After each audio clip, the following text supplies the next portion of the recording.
My first shift as a night security guard at the company building was quiet at first, at least until I met Mr. Timmons. He was the janitor of the building, a thin and silent man with messy gray hair and eyes that seemed to see more than they should. From the beginning, he made me uncomfortable. Every time I did my rounds through the building's dark hallways, there he was, appearing out of nowhere as if he were following me. "Just cleaning," he'd say with a subtle smile, but something in his tone sent shivers down my spine. At first, I thought it was just my paranoia or maybe some odd tic of his, but as the night went on, I started to realize that something was off. He didn't just appear out of nowhere, he watched. Every move I made seemed to be under his watchful eyes, even when I swore I was alone.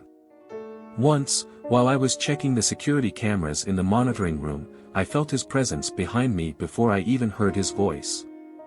"Do you have family?" he suddenly asked, making me jump in shock. I simply answered, yes, and quickly changed the subject, but something in the way he asked made me uneasy. It wasn't casual curiosity, it felt more like a statement disguised as a question. When he left the room, I noticed he'd left a folded piece of paper on the desk. Inside, it read, "They will miss you."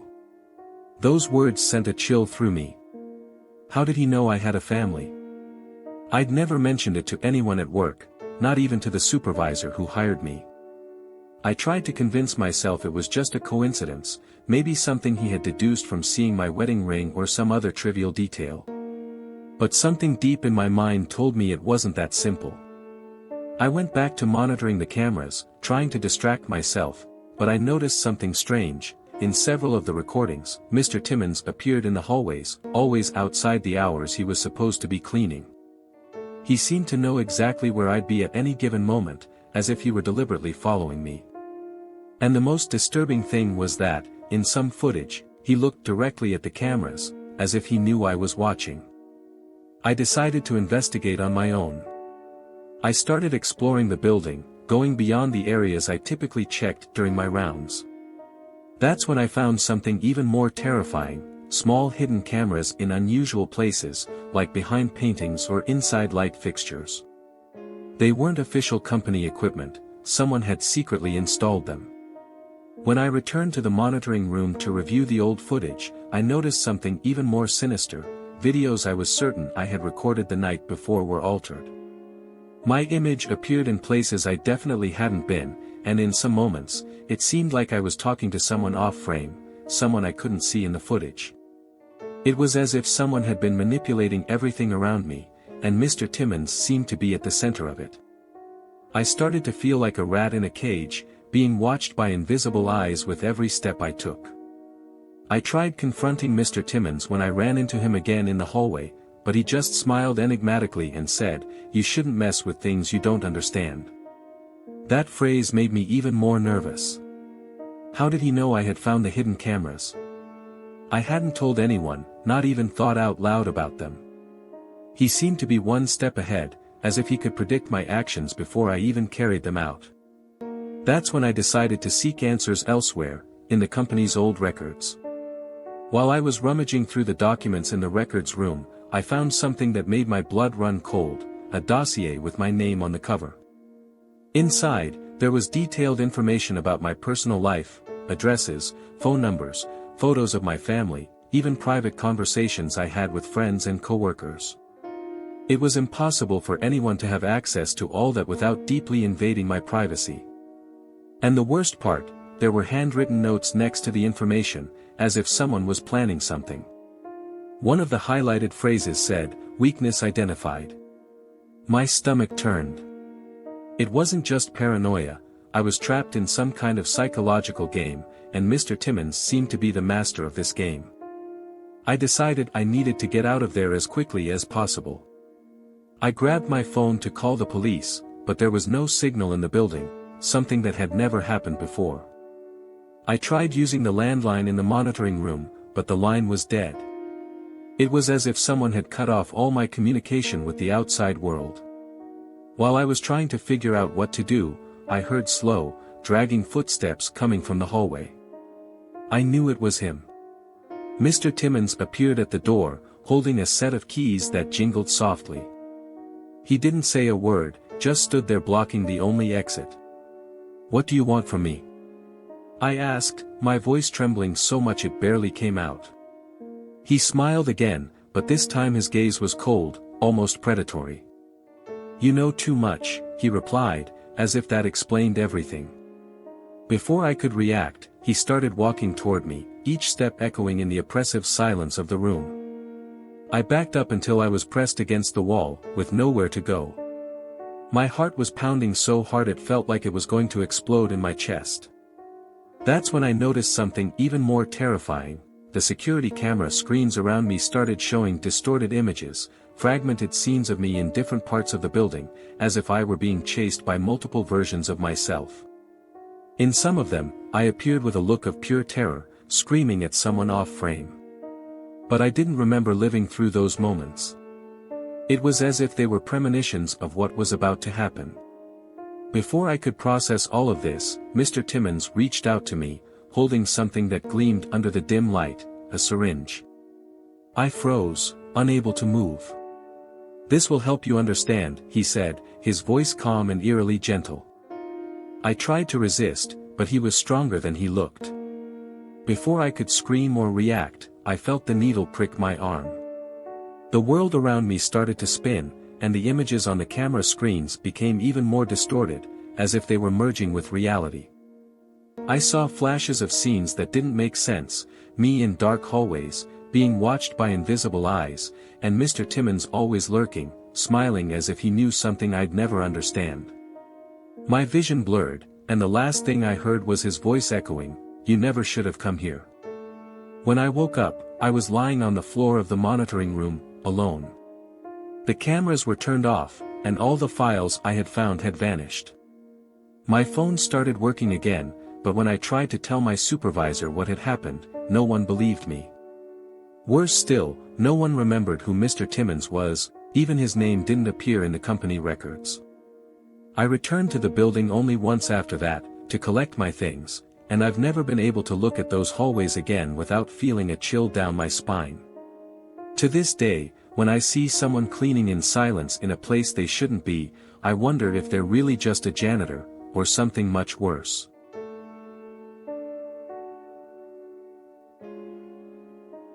I had just been hired to work at the Corner Diner, a small and quiet place that seemed to be the go-to spot for locals. My first day was pretty normal, taking orders, serving milkshakes, and cleaning tables. But something in the back of the store always caught my attention, an old, rusty door that no one seemed to use. When I asked the owner, he simply said it was just an old storage room and that I didn't need to worry about it. Of course, that only made me more curious. During my shift, while organizing some boxes in the main storage area, I noticed that one had fallen near that mysterious door. That's when I saw it was slightly open, revealing a dark hallway leading to a back room. I don't know what made me go inside. Maybe it was just the curiosity of a newcomer trying to understand the place where she worked, or maybe it was something stronger, as if that door was calling me. Inside, I found several boxes stacked haphazardly, all with torn or unreadable labels.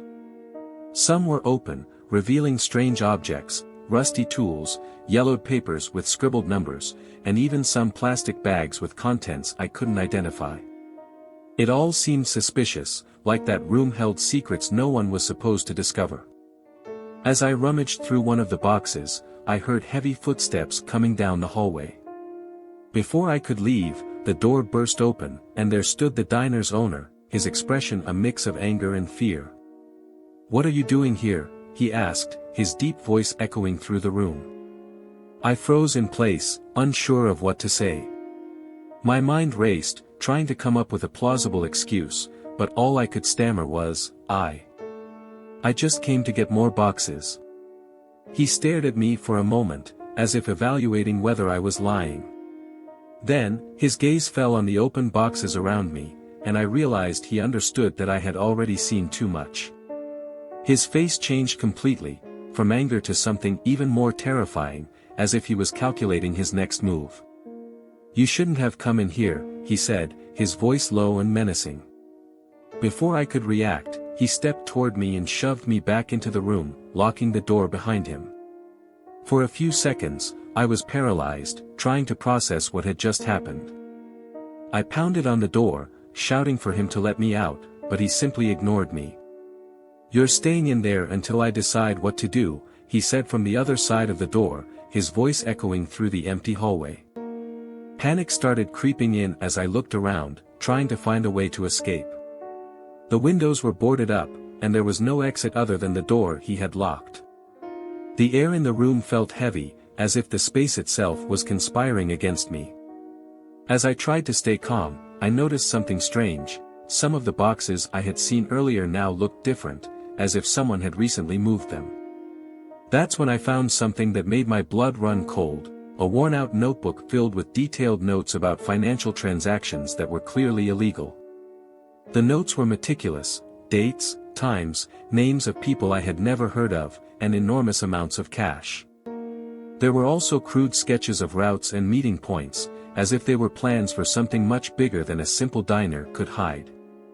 That's when it hit me: this place wasn't just a burger and soda joint. It was a front for something much darker. My hands started trembling as I flipped through the pages, trying to make sense of it all. But before I could process everything, I heard footsteps again outside the door. He was coming back. Quickly, I stuffed the notebook into my bag, hoping he wouldn't notice it was missing. When the door opened, the owner appeared with an even darker expression. "Did you touch anything?" he asked, looking straight into my eyes as if trying to read my mind. I shook my head, trying to appear calm, but my heart was pounding so hard I thought he might hear it. He stared at me for a few seconds, as if deciding whether to believe me or not, and then he said, "I'll deal with this tomorrow."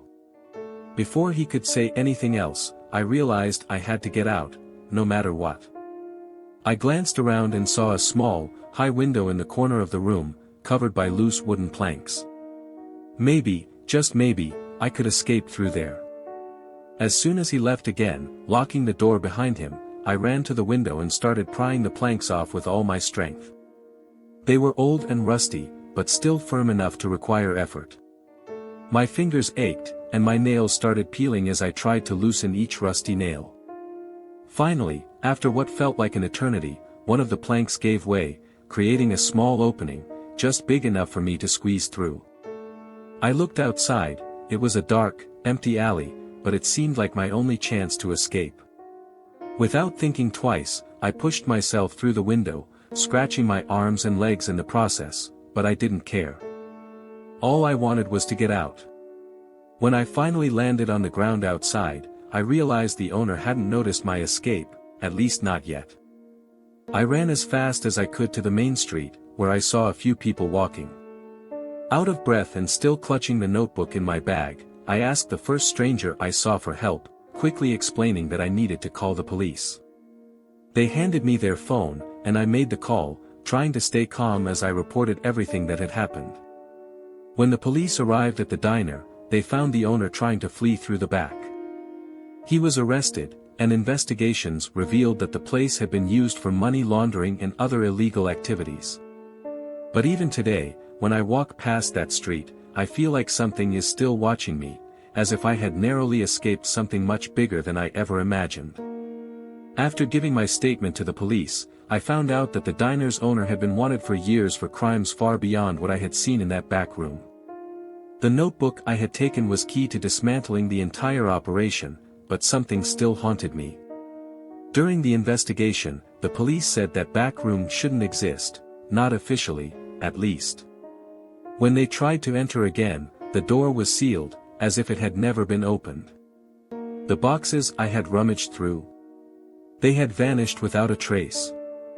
No one could explain how that was possible, and every time I tried to talk about it, people seemed uncomfortable, as if I were making up stories. Now, months later, I still find myself thinking about that night. Sometimes, when I pass by the old diner, now closed and abandoned, I get the eerie feeling that someone is watching me. And then, I see shadows moving behind the dirty windows, even though I know the place is empty. The police told me to forget everything and move on, but something inside me knows that room held more secrets than just illegal money. It was as if I had stumbled into a space that didn't belong to this world. And sometimes, when I'm alone, I swear I hear heavy footsteps behind me, as if he's still following me, reminding me that I should have never gone in there.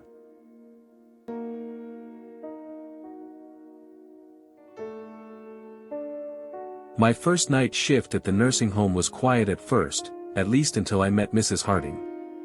She was a frail old lady, with white hair always tied in a tight bun and eyes that seemed to carry centuries of memories. At first, I thought she was just another resident with stories to tell, like so many others I had met in my previous internships. But there was something different about her, something that made me uncomfortable. During the 11 o'clock round, she called me into her room with a weak but urgent voice. "There's someone watching me," she whispered, pointing to the dark corner of the room. I looked where she indicated, but there was nothing there except shadows cast by the dim bedside lamp. I tried to reassure her, saying it was probably just her imagination or maybe fatigue playing tricks on her mind. But she shook her head firmly, her eyes locked onto mine as if trying to make me understand something very serious. "You don't understand," she said, her voice trembling. "He's not supposed to be here. He died years ago." I froze for a moment, unsure what to say. I asked who he was, but she simply averted her gaze, murmuring something about not being safe. I thought it was just paranoia caused by loneliness or perhaps some past trauma, so I noted her words as part of routine and moved on. But that conversation kept echoing in my head, especially because, when I left her room, I had the strange sensation that I was being watched too. As the night went on, I started noticing small, strange details in the nursing home corridors. While making my rounds, I heard light footsteps echoing behind me, but when I turned around, there was no one there. The hallway lights seemed to flicker at irregular intervals, as if something was interfering with the building's power. I passed by Mrs. Harding's room several times, and on one of those occasions, I saw her silhouette standing at the window, staring intently into the dark garden outside. She was motionless, like a statue, and something about the scene sent chills down my spine. I decided to check if she was okay, but as soon as I entered the room, she was gone. She was no longer there, not in bed, nor by the window. It was impossible for her to have left so quickly without me noticing. I stepped back into the hallway, trying to convince myself I had imagined things or maybe misjudged her position in the room. But then, as I walked toward the nurse's station, I noticed something even more disturbing, a distorted shadow at the end of the hallway.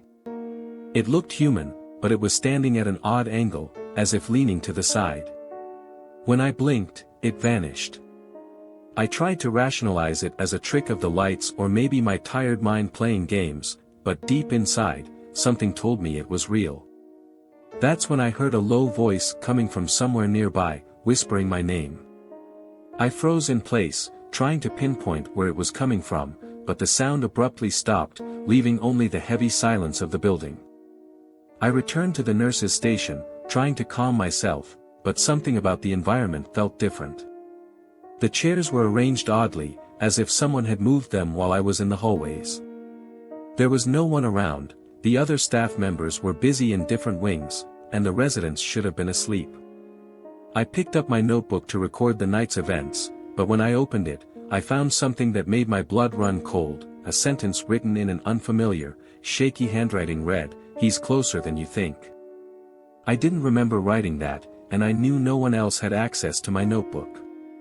I tried to tear out the page, but the words seemed embedded into the paper, impossible to erase or remove. Determined to get answers, I returned to Mrs. Harding's room. When I got there, I found her sitting on her bed, holding an old photograph in her trembling hands. She didn't seem surprised to see me. "You can see him now too, can't you?" she asked, her voice almost inaudible. Before I could respond, she turned the picture toward me. It was a photo of a serious-looking man, dressed in clothes from another era. His eyes seemed to stare directly at me, as if he knew something about me. "He was the janitor here," she continued. Died decades ago, but never left. A chill ran down my spine when I realized that the face in the photo was identical to the distorted shadow I had seen in the hallway. I tried to convince myself it was just a coincidence, maybe the building had a dark history I didn't know about, and Mrs. Harding was confusing old memories with reality. But when I looked at the photo again, something caught my attention. In the background, there was a blurred figure in the corridor, as if someone had been watching the photographer from a distance. The silhouette was identical to the shadow I had seen earlier. I handed the photo back to Mrs. Harding with trembling hands and asked why she believed he was still here. She simply shook her head, murmuring, "He doesn't like intruders." Before I could ask more questions, I heard heavy footsteps coming from the hallway, like boots echoing on the wooden floor. I rushed out of the room, but the hallway was empty. The footsteps continued, getting closer and closer, until they seemed to come from all directions at once. I ran back to the nurse's station, trying to find some logical explanation for what was happening. When I got there, I noticed the lights flickering erratically, and the air turned ice-cold, as if the very atmosphere was reacting to something invisible.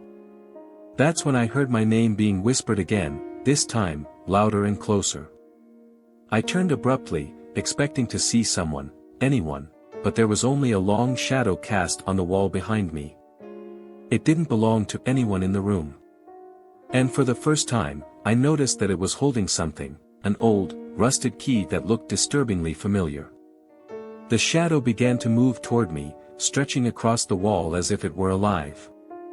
I tried to step back, but my feet felt glued to the floor, as if some invisible force was keeping me from escaping. The rusted key glinted for a moment under the flickering light, and then I realized, it was the same key I had seen in the old photograph, in the janitor's hands. Before I could react, a deep, distorted voice echoed through the room, "You shouldn't be here." My heart pounded as I tried to scream for help, but no sound came from my throat. The shadow moved closer until I felt something ice-cold touch my hand, like invisible fingers pressing my palm against my will. When I looked down, I saw the rusted key resting there, as if it had been placed deliberately. Terrified, I ran out of the nurse's station and found Mrs. Harding standing in the hallway, still as a statue, watching me with empty eyes. "He chose you now," she said, her voice barely above a whisper. Before I could ask what she meant, she vanished into thin air, leaving only the echo of her footsteps. I returned to my post, trying to regain my composure, but I knew something had changed. The key was still in my hand, cold as ice, and the building's lights never returned to normal. To this day, whenever I work the night shift, I can feel that presence in the hallways, watching my every move. And sometimes, when I least expect it, I see that shadow holding the key, reminding me that I should have never taken that shift.